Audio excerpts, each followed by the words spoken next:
Not the press conference.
Good morning, everyone.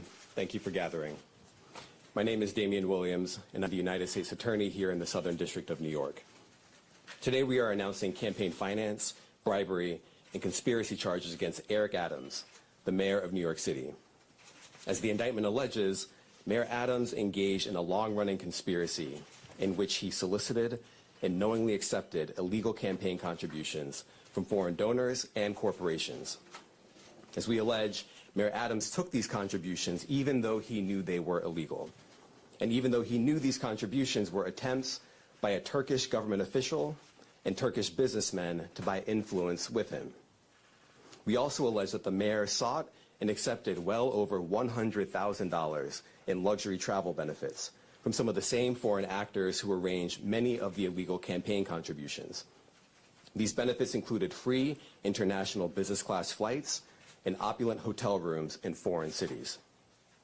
The mayor had a duty to disclose these gifts on his annual public disclosure forms so that the public could see who was giving him what. But as we allege, year after year after year, he kept the public in the dark. He told the public he received no gifts, even though he was secretly being showered with them.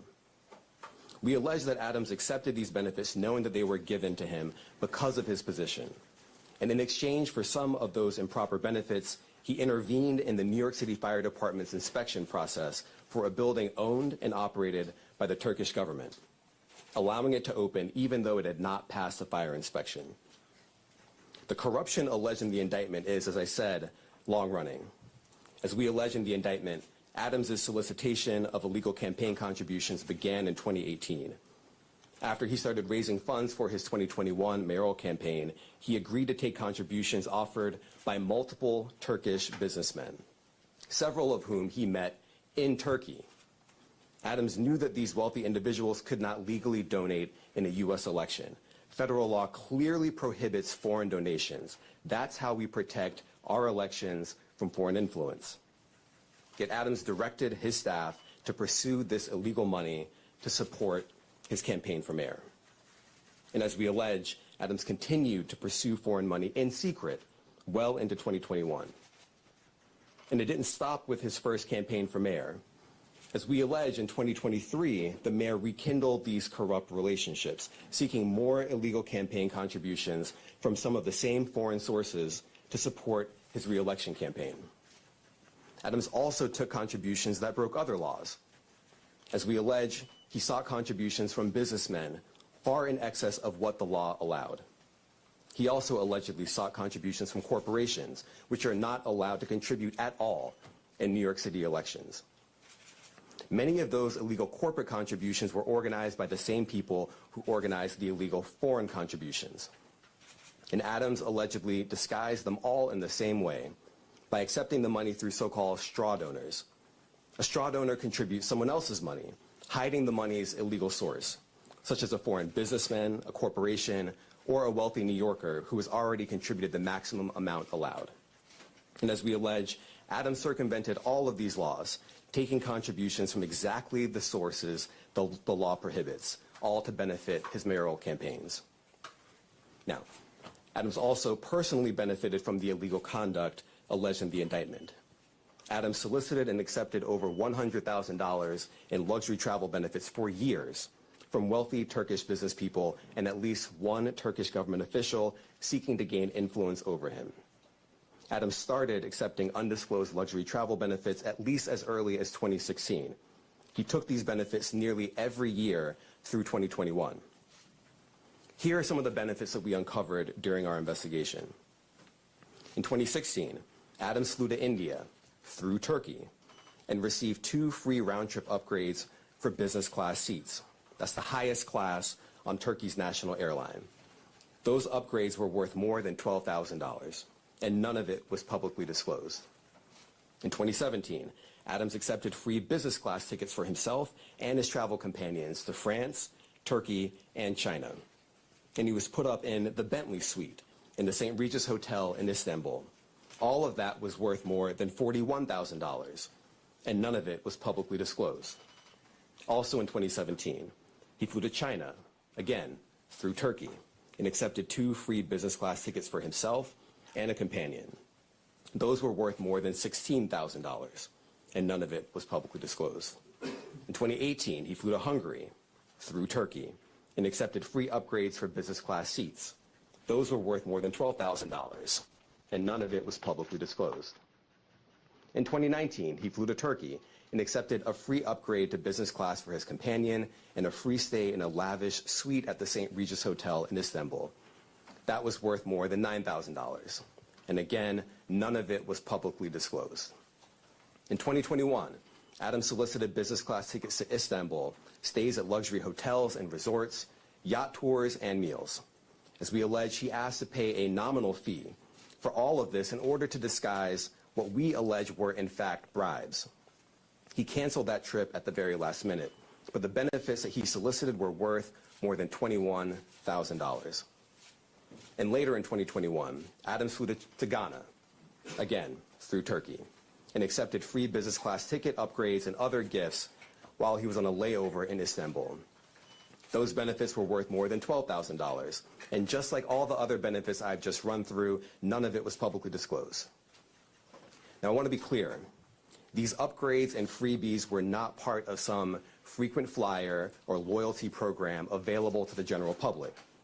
As we allege, this was a multi-year scheme to buy favor with a single New York City politician on the rise, Eric Adams.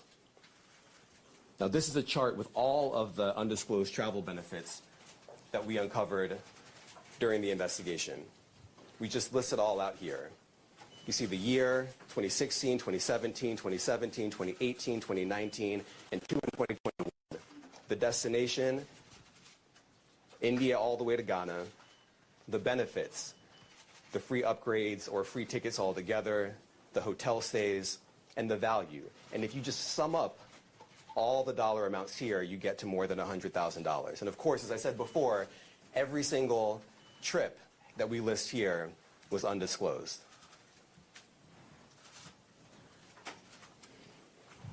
As we allege in the indictment, in addition to not disclosing these benefits, Adams sometimes created fake paper trails to try to cover up the travel benefits he solicited and received. Let me give you one example. Adams wrote emails to his staff suggesting he paid for his 2017 business class flights on the Turkish airline when, as we allege, he did not. Those flights were worth a lot of money. Just one ticket alone cost more than $10,000. But months after taking the flights, Adams wrote an email to a staff member and told the staff member that he had left cash in her desk drawer and that she should send the money to the Turkish airline to pay for a trip he had already taken. As the indictment makes clear, that's just a clumsy cover-up. Now, just because Adams received benefits for free, that doesn't mean that there weren't strings attached. As we allege, a particular Turkish government official behind many of the benefits Adams sought and accepted gave Adams all these things to gain influence over him. We allege that Adams knew that and took the benefits anyway. We allege that when the Turkish government official needed him, Adams also took corrupt official action in exchange for some of the luxury travel benefits. In 2021, the Turkish government official was trying to open a brand new high-rise building in Manhattan that would house Turkey's consulate. There was significant time pressure because the Turkish official desperately needed the building to be open in time for a visit from Turkey's president. This building was important to the Turkish official, and it was important to Turkey. But the FDNY's fire safety professionals wouldn't let the building open because the building hadn't passed an inspection. And not just that. Some of the people at FDNY thought the building had so many issues and defects that the building was not safe to occupy. So the Turkish official sent word to Adams that it was, quote, his turn, unquote, to support Turkey. And as we allege, Adams delivered and pressured the fire department to let the building open. The FDNY professionals were convinced that they would lose their jobs if they didn't back down. And so they did. They got out of the way and let the building open. The Turkish official got what he wanted, and as we explained in the indictment, just 4 days after Adams held up his end of the bargain, he went right back to soliciting more travel benefits from the Turkish airline. Now, I want to make 3 things crystal clear. First, the conduct alleged in the indictment, the foreign money, the corporate money, the bribery, the years of concealment, is a grave breach of the public's trust. Public office is a privilege. We allege that Mayor Adams abused that privilege and broke the law. Laws that are designed to ensure that officials like him serve the people, not the highest bidder, not a foreign bidder, and certainly not a foreign power. These are bright red lines, and we allege that the mayor crossed them again and again for years. That is the only reason we are here today. Second, this investigation continues. We continue to dig, and we will hold more people accountable. And I encourage anyone with information to come forward and to do so before it is too late. And third, the Southern District of New York remains committed to rooting out corruption without fear or favor and without regard to partisan politics. We are not focused on the right or the left. We are focused only on right and wrong. That is our duty, and we will fulfill it. Now, today's charges are the product of a tremendous partnership. I want to thank our partners at FBI and the New York City Department of Investigation who have been with us every step of the way. And finally, I want to commend the outstanding career prosecutors from SDNY who are handling this case. Celia Cohen, Andrew Rohrbach, Hagen Scotton, and Derek Wickstrom, and the chiefs of the Public Corruption Unit, Laura Pomerantz and Robert Sobelman. It's now my pleasure to turn the podium over to FBI Assistant Director in Charge, James Dennehy.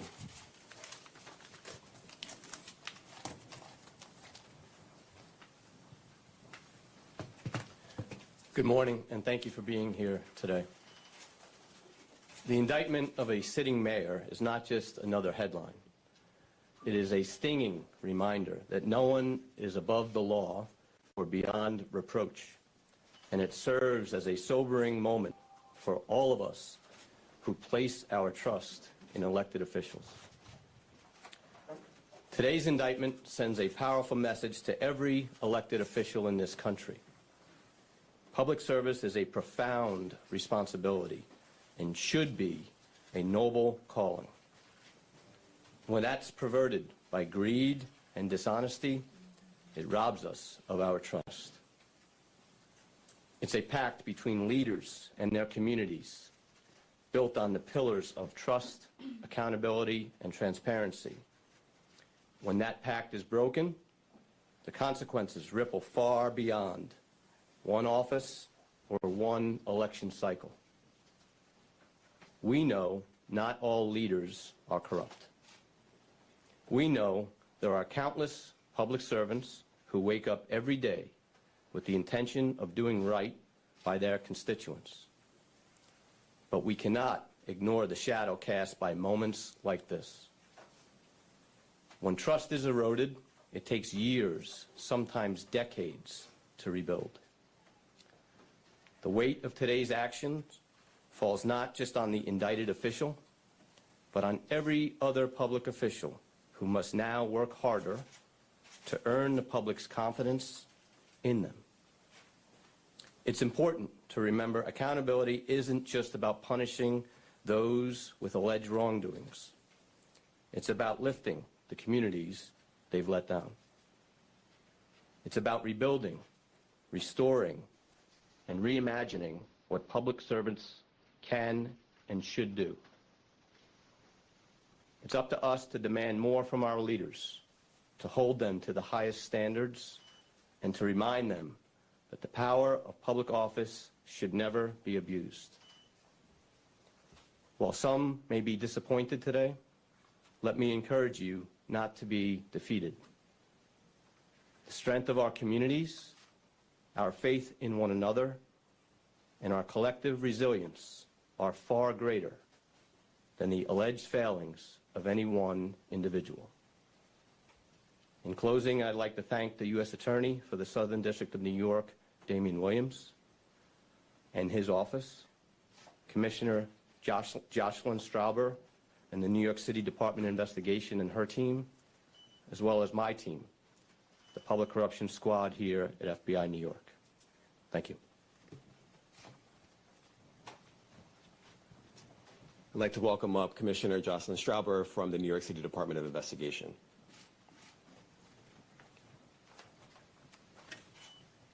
Thank you, Damian. Good morning. Today, for the first time in New York City's modern history, we announce criminal charges against the sitting mayor of New York City.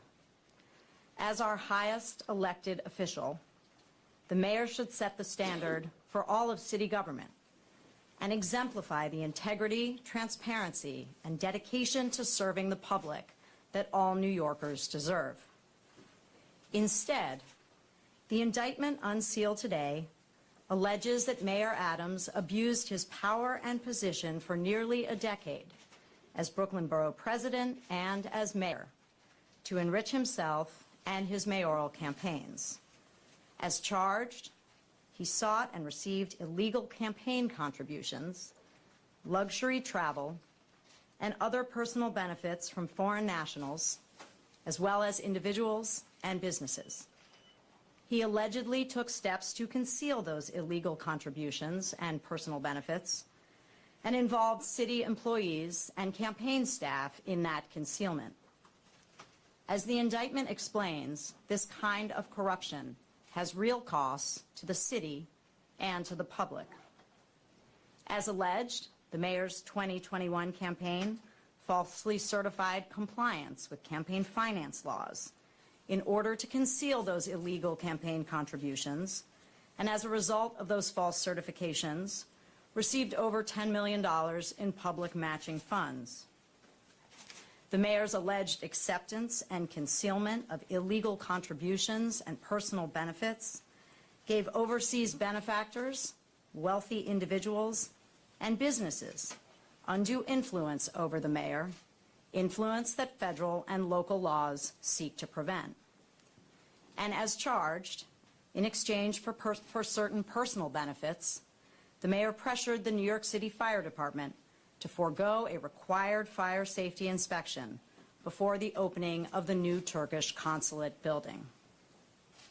As the city's Inspector General, the Department of Investigation, a city agency, conducts its investigations confidentially and wholly independent of City Hall.